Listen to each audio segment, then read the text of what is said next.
Good evening and welcome to IHW Council's special web series on women's health, Break the Silence, Feminine Health Matters. I'm Anisha Nair Dhawan, your host for the evening. In association with Alma FemiLift, we want to put the spotlight today on fixing urinary incontinence incidences. Have you ever had to bolt out of the gym because you had an accidental urine leakage during running on the treadmill? Did the comedy night out turn into a tragedy after you wet your pants while laughing out loud? Urinary incontinence is the loss of bladder control. Incontinence affects twice as many women as men. This may be because of pregnancy, childbirth, and menopause that make urinary incontinence more likely.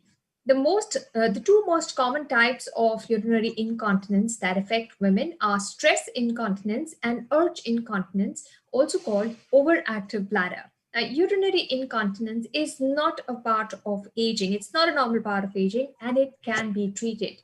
So, what's the way out? Does one have to permanently wear adult diapers? I mean, did we grow out of nappies to then get into adult diapers? What are the treatment options for this problem? This is what we are going to discuss today with our panel of experts. And before we go ahead, just a reminder to all of you who are watching, if you have any questions, do type them in to the comment box of this live post. We have our specialist guests joining us, and as you hear them, if there are questions that come to your mind, start typing them in. Do like our page and share it with your friends if you like it, and if you feel that others can also benefit from it, do share it. Now, please welcome our expert panel who is going to discuss this issue with us today. Please welcome Dr. Lalita K, urologist and urogynecologist director, Lalita's Urogynecology Center, Hyderabad. Please also welcome Dr. Leela Vyas, senior consultant gynecologist, ex-professor, SMS Medical College, Jaipur. We also have with us Dr. Vani Pujari, gynecologist and laparoscopic reproductive surgeon, managing director of Akshaya Fertility Center in Chennai. And we also have with us Mr. Madhusudan HK, the president of Alma India. A warm welcome to all of you to this special web series. Thank you, Anisha. Right, let me start with you, Dr. Lalita. Is incontinence common only in elderly population, or do you see this in younger women also? Incontinence bladder control, which results in involuntary leakage of urine, it's commonly presumed that it's a part of aging. Though it is to some extent true, because with advancing age, the incidence increases. There are almost 50% of the women over the age of 50 years suffer from urinary incontinence. But with advancing age, the bladder tissue gets replaced, the muscle gets replaced by the connective tissue collagen, and the bladder capacity to store urine decreases. So this results in overactive bladder. So this type of overactive bladder and urgency incontinence is common in elderly population. But we see a different type of urinary incontinence called stress urinary incontinence in much younger women, because this is related to the pregnancies, childbirth, difficult deliveries. So we can see incontinence in women as young as 20s, 30s, and very rarely even in young adolescent girls who are involved or associated with high impact sports. Sometimes they have incontinence, probably because of the inherent weakness in their connective tissue supports of the bladder. So it's not just aging we see in all age groups. Incontinence is a common problem in women in all age groups. Right. Dr. Problem, very few people talk about it. I mean, is there less awareness about this disorder? Because I think many people feel, oh, it's temporary, it'll go away. How many patients do you see in your OPD on a daily basis? Yeah, definitely. Awareness is less. As Dr. Lalita has already mentioned, about 50% of the females in the late ages, so nowadays it's incidence about 53%, some say some. But the proper study has been not done in India because just they are not coming forward. One thing you have mentioned, that the adult diaper. So if you go with that the maximum, the manufacturer is the Procter and Gamble. They have noted that the adult diaper sale is more than the child, their diapers. So you can imagine that how many ladies they are using that. This condition is in US, and the same way, because in the India, there's so many other companies are also making, we know it that how much the adult diapers are used.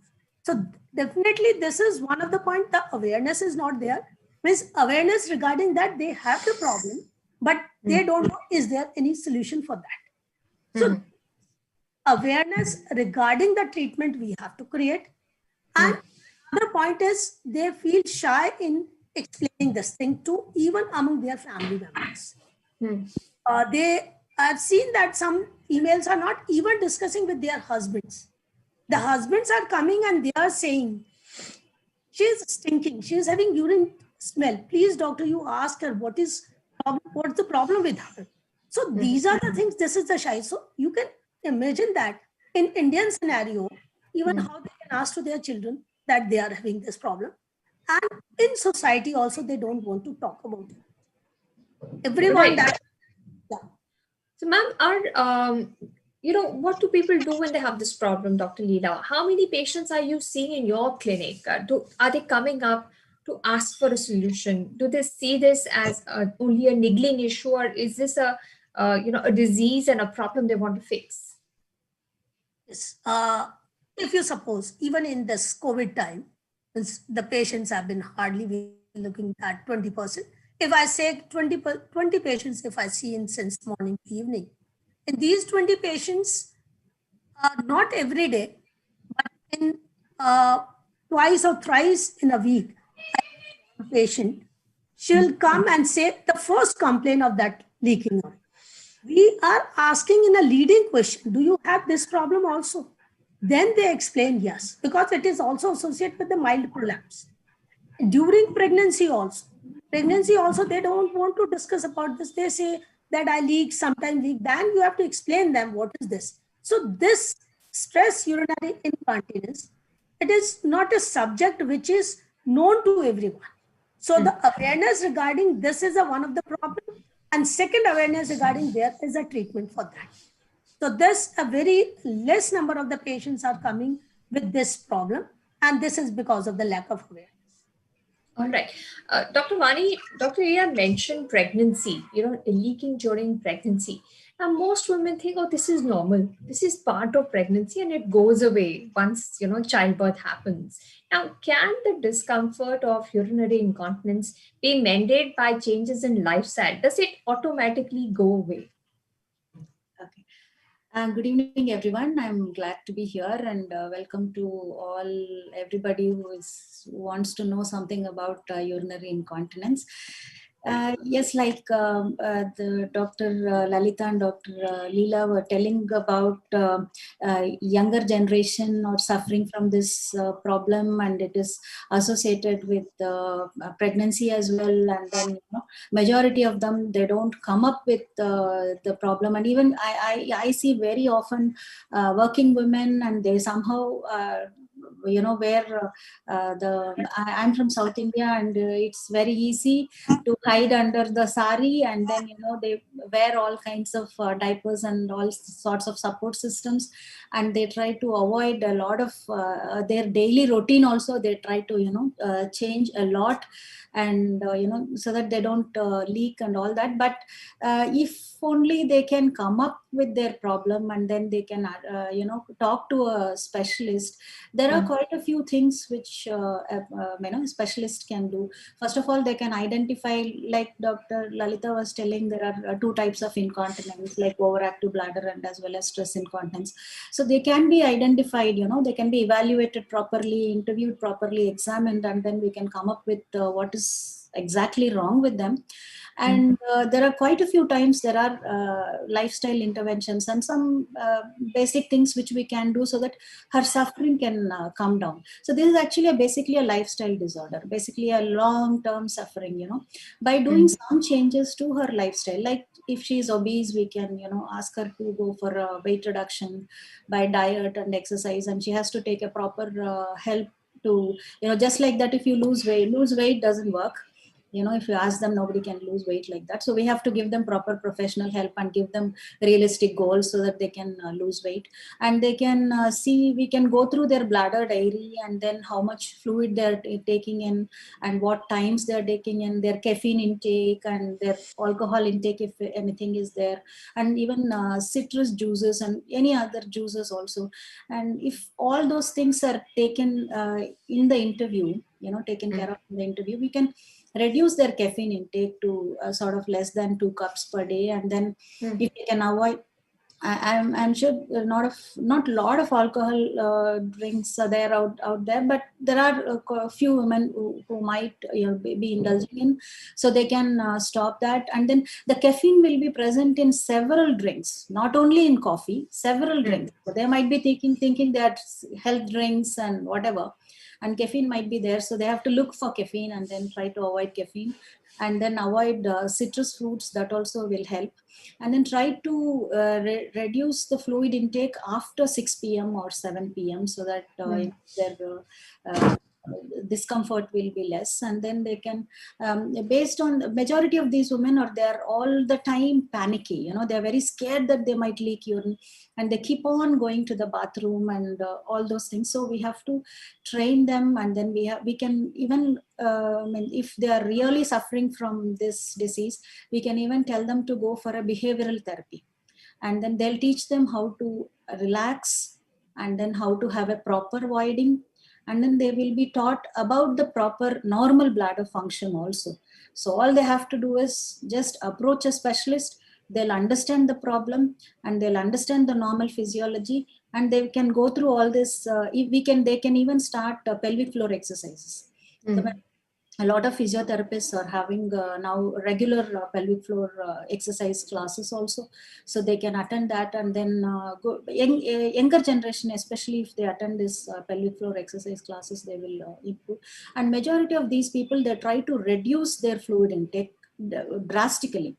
They have to reduce it after 6 p.m., not the whole day. No, they should not, they'll be very scared that they might pass urine, so they don't drink at all. That is even worse. That will increase the incontinence, and that increases the constipation. Constipation will make them strain more and loosen up their pelvic muscles more. And constipation is the worst thing that can happen for any incontinence woman. So unless they understand all this, they may not, know and keep suffering in the silence. All right. So there are a number of things you said, Dr. Vani. One was that caffeine can be reduced, and that will help. Liquid should be adequate so that constipation doesn't happen, because that can impact the pelvic floor muscles. Now, Mr. Madhusudan, Dr. Leela also mentioned that, there are not a lot of patients who come, because people don't want to talk about it. People think,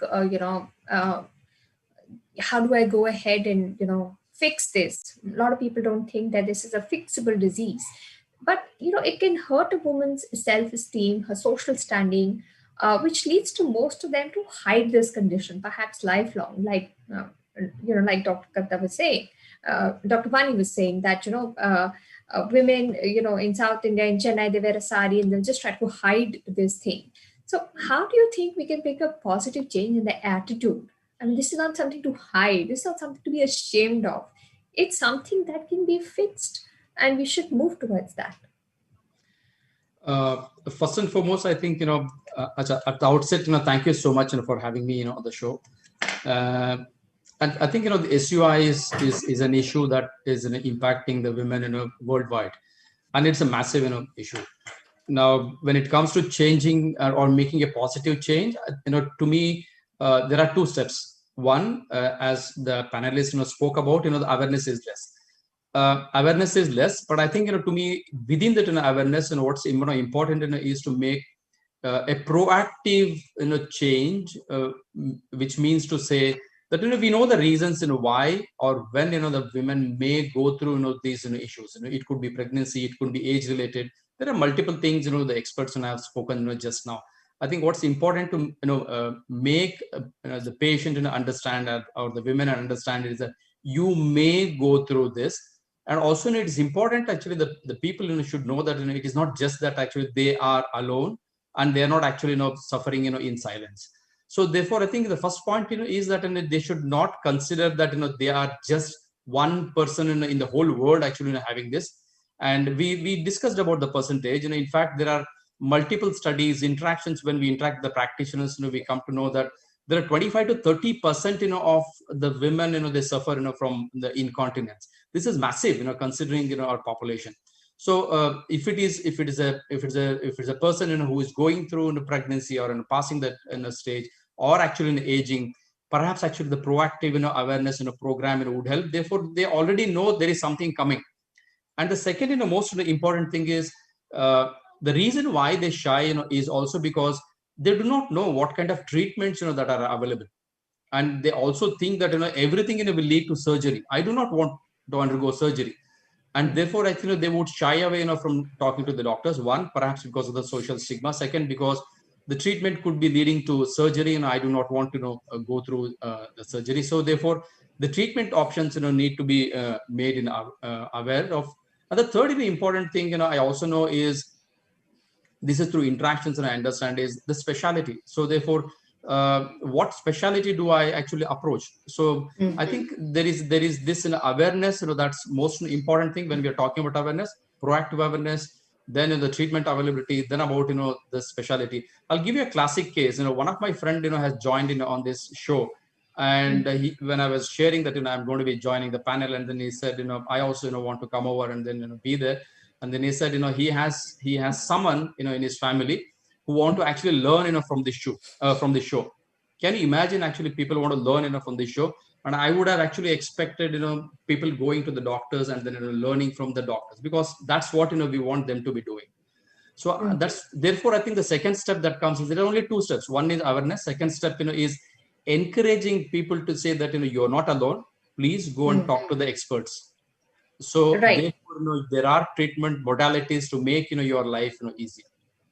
Definitely. And I'm sure this show is going to be an eye opener for people who feel that, oh God, surgery is the only way out. And I must tell you, Mr. Madhusudan, that this surgery was recommended to a friend of mine also, who had the problem of urinary incontinence. So, some of these fears are not unfounded. Even doctors sometimes say, yes, go for surgery, and that's how it gets fixed. Yes. Now, Dr. Lalita, so when women, I would feel that if I had this kind of problem, the safest doctor to go to would be my gynecologist. Now, how do women with incontinence present themselves to a doctor? Yeah, actually, as we discussed earlier, there are different types of urinary incontinence in women. The most common being stress urinary incontinence. That means with any physical activity which increases the pressure in the abdomen, that results in urine leak. So the most common presentation would be, whenever I cough, whenever I sneeze, I leak urine. So this could be a very seasonal, very occasional problem for some women, but for some women who have these asthmatic attacks, who get repeated, flus, but then it could be a perennial problem, like, they get it very often. And some women, especially, some women who are socially active, they get scared to attend any social gatherings, because when they laugh loudly, they leak urine. And sometimes when the incontinence becomes severe, even a housewife, like when she tries to bend and lift something from the floor, lift an object from the floor, then she can start leaking urine. I had one patient actually who was actually crying because she was not able to offer prayers in kneel down position. So in their religion, when they kneel down to offer prayers, if they leak urine, they can't pray. They have to stop it, they have to go take bath, change, and then come back and pray. So her only request was to make her pray in a proper way. So she actually came forward for surgery to get it corrected only for that indication. So, the indications may be different for different people. Some patients, the younger ones who are into athletics or who are into sports, as I said, high impact sports like, gymming, even skipping, dancing, all these things can result in urine leak in some women. And women with urgency incontinence, women with overactive bladder, this is stress urinary incontinence which I was talking about. The women with urgency incontinence who have overactive bladder, they have a sensation that they need to go and empty their bladder, but they have that urgency. Even before they reach the restroom, even if they rush to reach the restroom, sometimes a week before reaching the restroom. So these kind of women, they avoid road trips. They prefer to travel by trains, avoid long drives, road trips, and they do what is called toilet mapping. When they go to a new place, first they try and locate where the restrooms are before they go on with their job. So first they have to locate the restroom so that when they feel the need to go to the restroom, they can just rush immediately. So it's called toilet mapping. So people with incontinence are really disturbed. It affects their quality of life to such an extent. Some people go into depression. They even go to a psychiatrist to get their depression corrected because they don't know what's bothering them. They just take this thing as a trivial thing, but it is affecting their lifestyles in such a way that many of them have depression. All right. We've already started getting some questions from viewers. So I'll take, a few questions from the viewers and some that I have from my side as well. Let me come to you. One Facebook user is asking, what are the possible causes of urinary incontinence? And, from my side, we've heard that, pregnancy or even menopause can have an effect on these conditions. So what are the factors that contribute to urinary incontinence? Dr. Leela, I'll request you to answer this question.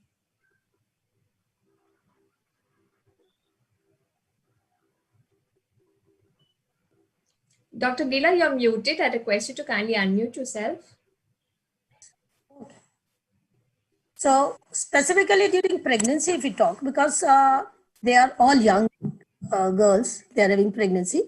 So pregnancy has two factors. One is the chemical factor, which we call it as because of the hormones. The hormones that produces the relaxation of the muscles and all. Another part is the pressure, the mechanical factor, because the uterus is enlarging, the fetus is there, the baby is inside, so all the pressures are there. So the stress urinary incontinence is just, there is an opening of that, we call it as the urethra. The bladder has been pressure above from the fetus, and the urethral meatus, that muscle is relaxed. And this, they on the laughing, coughing, or just to bending down or picking up something from the floor, they used to leak that. So the pregnancy is one of the factors. So only the pregnancy is the factor which is, that second part comes the vaginal delivery. Because always it has been blamed that I had a vaginal delivery. So that's why, sometimes the patients coming, my friend had vaginal delivery, and that's why she is having this problems. So it's not only with the delivery, it starts with the pregnancy also.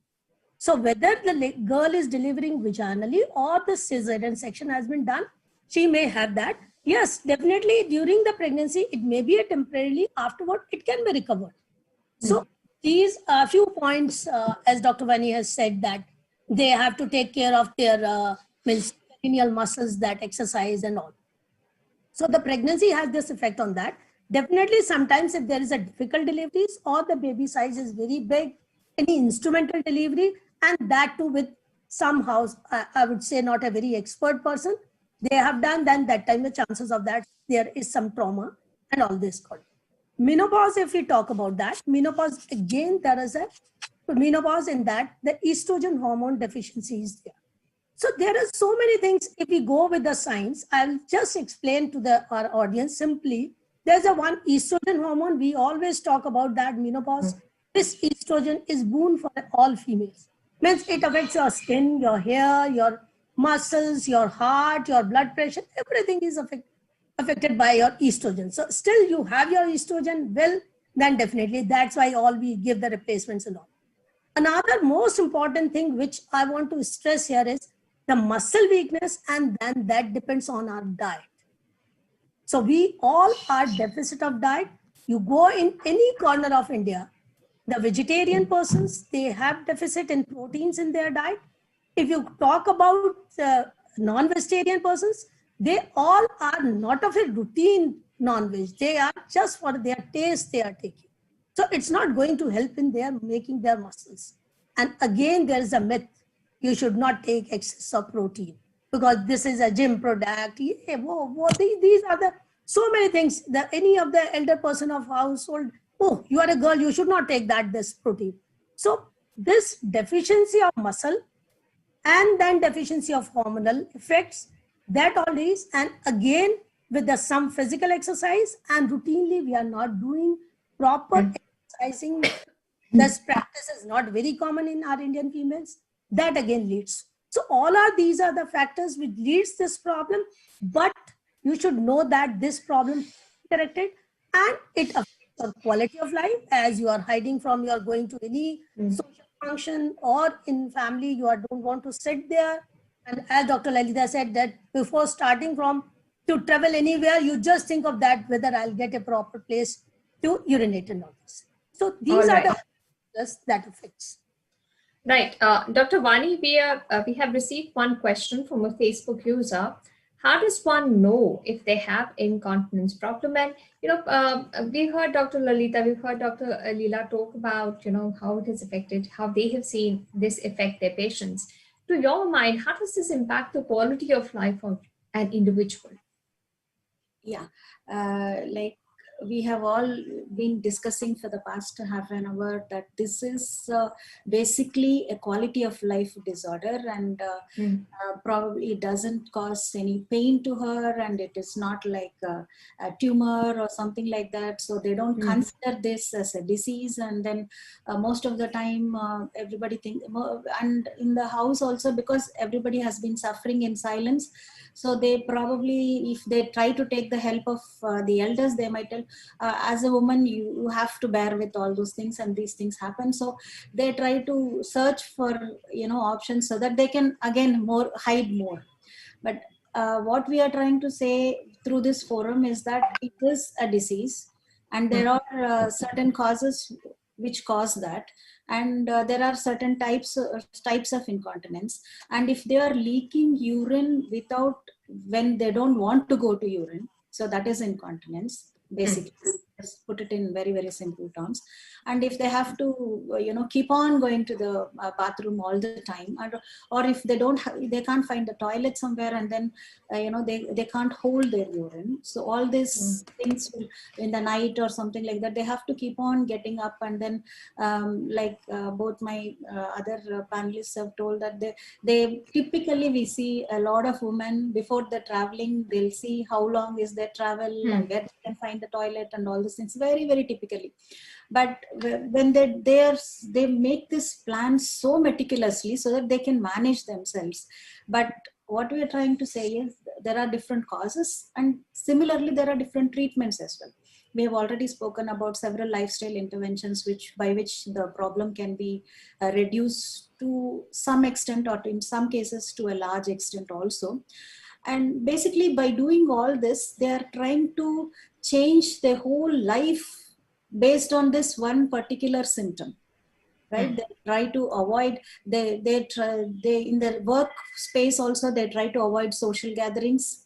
They don't talk, and they don't laugh out loud with their young. So totally the life they're changing just to avoid this urinary leakage. Okay, and because when they keep on leaking, there are other problems like skin infections, and sometimes because they restrict their water intake so much, there can be urinary infections also. And because they're constantly thinking of only this, what happens to the rest of the life, and how are they supposed to and they ultimately they'll have some breakdowns and some kind of depression, mental issues, stress, and all those things. And basically their sexual life gets affected very, very badly. And a lot of times they may have leaking during the act, or just after the act, and they don't want to disclose to the partner also. So they try and avoid the sex altogether, and that may cause marital, strain, conflicts and all those things. So basically the whole life changes just for one symptom, and just a few muscle fibers being weak, and then a little bit of less hormones. And there are so many fixes available out there, and they can talk to the provider and do some research, and then look at their find a way out their problem, and then definitely fix it, like this says. Yeah. Dr. Lalita, Dr. Leela said that your diet is important. You need proteins, and pelvic floor muscles are, after all, muscles, and muscles, the building blocks of muscles is protein. Now, I may be going to the gym, I may be eating a high protein diet, like I take eggs every day or something. Will that make my pelvic muscle strong? Just going to the gym, is it going to make it strong enough? And what are the ways to manage urinary incontinence? Yeah. See, the most common type of incontinence, as we just said, stress. So, pelvic floor muscle training, not just by going to gym or taking high protein diet. You have to specifically train that group of muscles. It's called pelvic floor muscle training, or many people know it as Kegel exercises. So they have to be specifically trained to do them in the right way. Many women, many of my patients, they know they have to do this. They just go through the net, or they've been advised by their family physicians or gynecologists that doing Kegels will improve your stress incontinence. They know, they also claim that they've been doing it, but they don't do it in the right way. So it is for us, the specialists, say the urologists or urogynecologists, they have to teach them the correct way of doing these pelvic floor exercises. And they have to do it regularly, religiously. I tell them, if you don't do this regularly, you may end up in surgery. So, somehow you have to motivate them to do that, because that is a very simpler way. Once you teach them the right way, and believe me, it's really effective in mild stress urinary incontinence. Almost 80% of the women would get relief if they do it regularly, about 50 to 60 times a day, at least for 3 months. For us to see the benefit, we need to do it at least for 3 months. And actually, to prevent, as a preemptive measure, we keep advocating the obstetricians to teach their patients to start doing these Kegels right from their prenatal period, like, during pregnancy, after childbirth, even before they develop the symptoms of stress urinary incontinence. If they start doing it right then, when the muscle has become weak, if you retrain the muscle to get the tone, then definitely the incidence of stress urinary incontinence will reduce. And as far as urge incontinence is concerned, we have a lot of medical, drugs, like pharmaceutical agents, drugs which really take care of these women. The different drugs like tolterodine, solifenacin, darifenacin, there are many drugs which are very effective in women with overactive bladder who have urgency incontinence. Frequency, night frequency, urgency, almost 90% of them would respond to medicines. A small percentage of women with urgency incontinence may need Botox injections in the bladder.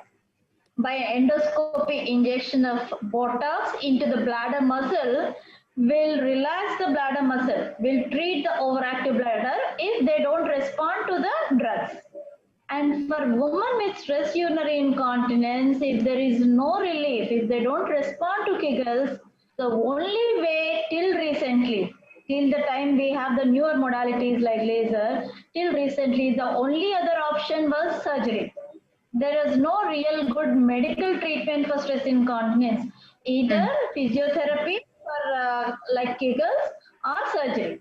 Surgery, though these days we have minimally invasive surgeries, like many people know it as tape, tension-free vaginal tape. They are very effective, but surgery is surgery. Though it's minimally invasive, it has its own set of complications, and some people don't want to have any invasive procedure for a trivial problem like incontinence. All right. Mr. Madhusudan, how is ANMA changing the stress urinary incontinence scenario in India? Dr. Lalita said that, it's either your exercise or surgery. I mean, surgery is fairly extreme, sounds extreme to most women, and exercise, even though they try, sometimes they're not doing it right. So how is ANMA changing the SUI scenario in India?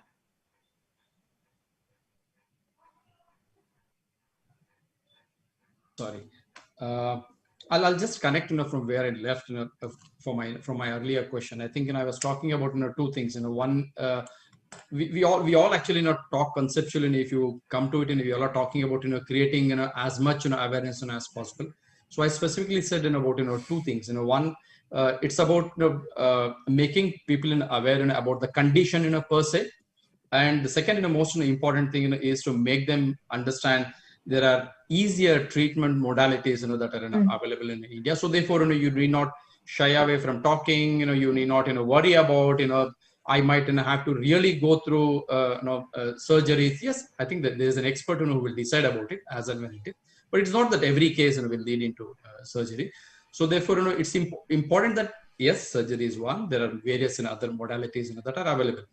Now, what we are trying to do in India is, one, of course, we are partnering, with doctors and experts, who know, what to be done, in what, condition, and therefore, how to treat, those conditions. That's, number one. Second, I think, most important thing is, we have been doing a very extensive, outreach, program to the consumer to make them aware that this is a treatable condition. All that you need to do is to come out and then talk to the concerned expert. And I think what we are also making sure to inform and therefore actually drive the change in India is that actually we have a great state of the art femlift machine that's available in India, which offers an absolutely simple, easy OPD based procedure. Meaning to say that actually the patient need not get admitted. It's an absolutely simple. I would call it painless. Perhaps it sounds from the company side, but I think the expert can speak more on that. I'm not the guy, but I think what we're trying to do is that while we are trying to offer them a simple solution, because the incidences are extremely high.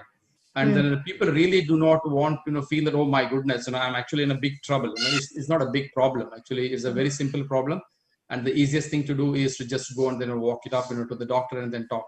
So we are working on two levels. One is creating an awareness at the grassroots. So therefore, you go and talk to the expert. Second thing is we are also making them aware that there are easy modalities available, like the femlift, and that can offer you simple, easy, quick, faster treatments. So go and avail of that. So that's where we are working with the medical experts and then the agent consumers. Right. Dr. Vani, we've got another question from a Facebook user, and the question is urinary incontinence hereditary? Majority, it can be in a very small percentage of cases. Like with this talk, you would have had some idea that that bladder and then urethra, which sits in the front, and then behind that you have uterus and vagina and stuff like that. And then there are muscles and fascia which support bladder and urethra. The urethra is a small pipe which comes out through the bladder, and then and that muscles and the fascia will form a sling-like thing. Whenever you are working or doing anything, and any works increases your intra-abdominal pressure, right? So whenever there is an intra-abdominal pressure increase, this muscle and the fascia will try to close the urethra and will prevent the bladder from just emptying itself out. Okay, when this mechanism fails, you have incontinence. This mechanism can fail when there is excessive pressure in the abdomen, like in pregnancy and you have endocrine tumors, or when you are deficient in your female hormone, that is estrogen, or during the childbirth, like Dr. Leela said, there can be injury to this mechanism. when you're delivering through the vagina, the bladder and urethra are sitting just in front of it, and then that muscles around it can get the same muscles can are attached to the vagina as well, and the vagina is overstretched and prolonged. Right. So, Dr. Vani, we've understood the mechanics of it, but could genes be responsible for this at all, or is it just a lifestyle thing? Yeah, when this collagen, that tissue could be deficient inherently also in some women, and these women may develop these symptoms very early on, but it's not in a large percentage, very, very small percentage. All right. So very small percentage may have a deficiency in the collagen because of their genes, but a very small percentage may be affected because of this. Dr. Leela, Mr. Madhusudan also spoke about an OPD procedure. So what are the new modalities for treatment of stress urinary incontinence? And can you describe it to us? Like, I mean, exercise versus surgery versus this OPD treatment. I mean, what is it like? Yeah, definitely. As Mr. Madhusudan has said, that OPD procedure. It's the one another name is very catchy name. That is a coffee break procedure. When you come in the office hours, in between that, have your procedure, this procedure, and go back.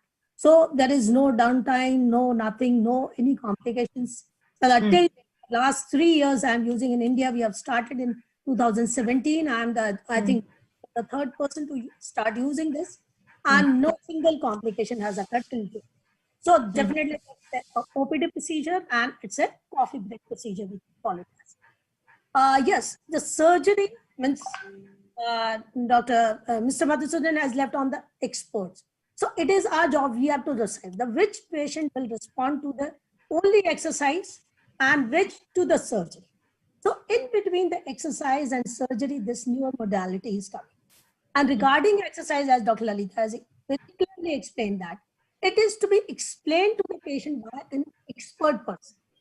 As we all know, any of the exercise, you go with the yoga, you start with the Surya Namaskar. If you are not doing in a proper way, you will have your backache, you have some muscles and all. So the same way the pelvic muscles so which muscle you are using? So the Kegel is a very important exercise and very tricky. You should not use your abdominal muscle. So the experts, they are saying, I'm a lady, I'll not call as a patient, because we have just definitely it comes under the category of the patient because they have this disease.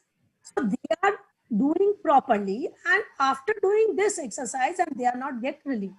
And still I'll say that all muscles need a proper nutrition. So the nutrition part should be taken care of that. The infection, the urinary tract infection, as Dr. Vani clear-cut said, that the fluid intake only if you are thinking that you are going outside and you will have an early filling of bladder and then, but adequate liquid intake is definitely required to avoid your urinary infection. So urinary tract infection to be avoided, you're doing proper Kegels exercise, but still you're not relieved by the symptoms. So there's a grading, there is always grading of these diseases. So grade 1 and 2, which this is one of the fantastic machine, this FemiLift, which has been designed properly, and the laser, because everyone is scared of the laser, but this laser is a fractionated laser, and no one feel that. Means even the patient is not feeling any heat is coming. She will just feel that as you are just heating, or you sometimes say that just to activate your tissue. Simple procedure, FemiLift. This is the laser beams which we are providing to the vagina, and mainly on the sling, as Dr. Vani has clear-cut explained, there is a sling which acts on the so the angle can be maintained properly. So any of the pressure is raised in the bladder, or even the bladder is full, you are not getting any chance to go anywhere, and you are not, with increase of intra-abdominal pressure, it should not come out. So we make strengthening that collagen tissue, makes the strength. So by this laser treatment, so this is not going to harm. There is no any burn till date it has been noted by any of the user. So this FemiLift is a laser which is fractionated laser, and to be an OPD procedure. And in my experience, the patients which we have done in these, the rightly selected patients are required. If you are doing in a grade 3 or a very late stage, in a grade 3, a lady of a, I have an experience of 2 ladies, more than 70 years. They came, I explained them, it is not going to help you. But she asked me that if I'll take a chance, if I get improved. So she had a 50% improvement and she avoided surgery. She said, no, I'll go with that. You call me frequently and give the sittings free. So these are the things, because always, if anyone is asking me go for the surgery, I'll think twice whether I would go for the surgery or not. Because there is a very big fear of that surgery. So minimally invasive outdoor procedures, and I think till date, hardly say that 0% will say that the complications. Yeah. All right. Dr. Vani, Dr. Leela has explained to us the grading of patients who benefit the most by this OPD procedure. She's calling it a coffee break procedure. So I want to understand, for a patient, whatever be my grading, whatever I land with, what does it feel like? And we have another question that is coming from a Facebook user. They're asking, can any medical problems complicate or exacerbate urinary incontinence? And if this is true, I don't know, if this is true, can this coffee break procedure give them any relief? Okay, so this first question was, how do they feel? What is the procedure like? I mean, OPD, do I just take answers? How does it feel? Okay, if any woman has gone to a gynecological clinic and had a gynec examination done, it would feel a little bit prolonged gynecological examination. Okay. That's all. And she might feel little bit warm, and that is all, and not much of a discomfort, or there is not much of a pain. And many of them are now familiar with lasers, and then they get all kinds of laser treatments for their face, and then they know that facial skin is very, very sensitive. When compared to that, vaginal skin is okay. So, and it very minute. What happens is that collagen is activated so that your collagen becomes strong. So that is exactly what is being done. She may not feel any pain. She may feel just warmth. That is all. And the second question is whether there are any medical complications which will increase the urinary incontinence. Yes, there are quite a few of them. To begin with, like when you understand how it happens, then when there are any tumors in the abdomen, and when she is pregnant, and soon after the delivery, when they had all these things, where there are difficult labor and all those things that can happen, whether they'll all go away if she is on any medication. Sometimes there will be medications for your hypertension or other diseases which might increase your frequency of urine and make you leak more. And so there are quite a few medical conditions and quite a few medications which you might be taking. So your expert will definitely go through to see if your medical conditions can be optimized first, and whether your medicines can be changed. And later on, if your collagen needs to be improved, all those lifestyle modifications and all that can be done. And after that, they'll come to grading. And once you are in that right grading, then we'll go through this, and then we'll have to improve your collagen. By improving your collagen, there are absolutely no complications, like Dr. Leela said. And if you are not able to change your medical condition, because you may have to live with that condition, then there is a midway between. So if you improve your collagen, probably your symptom may come down. Like Dr. Leela's patient, she had grade 3, but she didn't want a full cure, but at least she wanted some. So something like that can be done. So as long as they understand what this new modality does, without any complications, without any pain, so they'll get the answer as to where to incorporate into their treatments. All right. Mr. Madhusudan, what is Alma's vision in bringing Femilift in India, and how do you see the impact on the quality of life of women? I think that's a very good question. Thank you for that. See, when we decided to launch Femilift, I'll be short considering the time. When we decided to launch Femilift in India, you would have probably understood from the whole discussion we've been having while there are different types, of incontinence, and SUI, makes the most, which means that's actually the chunk of the issue that's causing. So we have almost 20-25% of the patients, out of the overall incontinence, coming, for SUI. Now, the vision, for Alma, particularly, in this space, was not just SUI. When we are talking about, Femilift, again, the experts, will watch, for it. Femilift is not a machine, it's just, for SUI. It's actually a machine, for overall feminine, wellness and then health. So therefore, actually, it treats in a plethora of conditions, that actually a female, goes through. So the vision, for us, was to offer a quality of life through a proposal, that can actually treat most of the condition that the women suffers, in silence, which, we have achieved, through this, state of the art, Femlift, machine. The other thing actually is that, it's not just actually in gynecology. In most of the conditions, when you go, one of the apprehension, we have, not just in India, everywhere, is that, whether will I have to admit, myself, whether I have to go through, a procedure, that is invasive, will I have downtime, and then those stuff. So therefore, for us, the most important thing, when we wanted to offer a solution was, that's something actually that's minimally, invasive, has absolutely no downtime, may be very minimally painful, and it's a coffee time, as Dr. Leela said, is a coffee break, procedure. So the vision was to offer a overall feminine health solution, and not just an SUI. And I guess, through Femilift, we have been doing it. I would not say we have done it, because we have machines across, India now, from north to south and across India, the machines, are available. Doctors are using, and Dr. Leela and Dr. Lalita, Dr. Vani, all of them actually can watch for it, and then they vocally say that, they're happy with it. And then the patient, more importantly, the patients are unhappy from the outcome, of this, and then what it offers. So that's in a nutshell, what Alma would want to achieve here. All right, Dr. Lalita, what has been your experience and the experience of your patients with this new modality of laser? Yeah, I've been using it for the last 3 years. Though I'm a urologist trained to do incontinence surgeries, which I've been doing for the last 2 decades. So I'm very happy with the results of surgery too, the TVTs and other meteorology.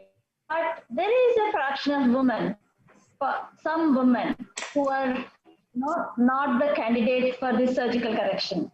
Like women with mild stress urinary incontinence, I don't want to operate, even if they insist that. Some women are bothered even by mild leak also. They would say, when they don't respond to Kegels, they would say, do something more, why don't you operate on me? Some people with urgency incontinence also, their incontinence is bad, they don't respond to medication, they will ask for surgery. But for women with mild stress urinary incontinence, I don't want to operate. Because for such trivial symptoms, we don't want to do some invasive procedure. So for such women, I feel this is a boon. The Femilift fractional CO2 laser gives 100%, they become completely dry. But for women with higher degrees of stress urinary incontinence, I offer them surgery. But again, there are some women who cannot have surgery because there are certain contraindications. Some women are apprehensive. There's one patient whom I wanted to operate. It is an anticoagulant, so she had to stop those drugs. There's a risk of bleeding, so she didn't want to take that risk. So, but she had severe stress urinary incontinence. I offered this Femilift. I did this procedure with the counseling that she may not become completely dry. So she had some 60 to 70% relief. She could avoid surgery because Femilift, as we just heard from all the experts here, it is completely harmless. No complication. We will absolutely vouch on it. All the users of Femilift will vouch on that there is no complication, not even in one patient. No downtime. That means the patient can immediately take the treatment and go back to work the same day. I had a patient who was to fly from.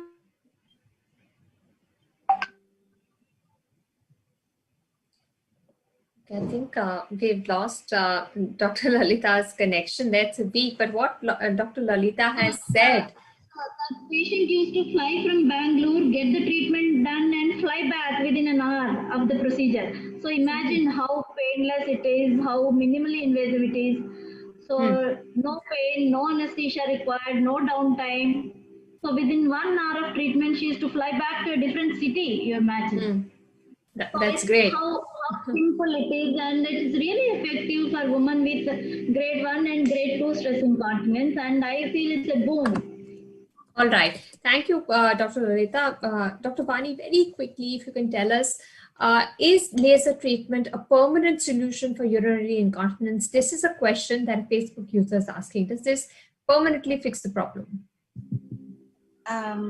We've been talking about the same thing for the past several minutes, and we have to understand the type of the problem they have, what type of the incontinence they have, whether it is overactive urinary bladder or whether they have stress urinary incontinence, whether the mechanism is defective or the bladder is more irritable, and they have to, they have to go through all their lifestyle changes. They have exercise, and Dr. Leela has definitely, told about the nutrition, which is very, very important for your muscles to be strong and your collagen to be strong. You need proper nutrition. So lifestyle changes and proper nutrition and proper pelvic floor exercises. And then depending on the grading, sometimes in overactive bladder training and drugs to decrease the irritability of the bladder. And for this stress incontinence where the muscles and collagens are weak, this laser gives us definitely a boost and then improves the collagen strength, and so definitely decreases their symptom. And we cannot say permanent for mild symptoms. Actually, a lot of people have mild symptoms. They don't even come up with the symptoms, and then they'll be the silent sufferers when they leak a large amounts. When they just cough, leak large amounts, majority of them, they come because they can it really bothers them. They can't walk, talk, and sit and all those things. And those kind of patients may be going in for surgery. And a lot of women, they just try to suffer and try to adjust. They are the ones who have milder varieties. And for them, this is a good treatment. Yeah, very, very good treatment. And, they don't feel pain, and they don't not much of side effects, and very, very short treatment time. So, all right.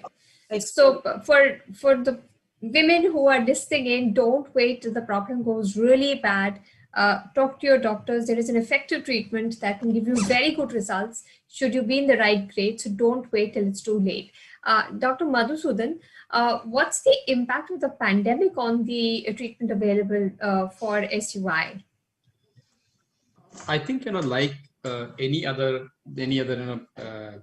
treatment or an indication, I think it did affect a lot. But then I think, I said in a couple of minutes before, one other thing we tried to do was not because of the pandemic came much later, but as part of our vision, we said, I think we should make the treatment first available across.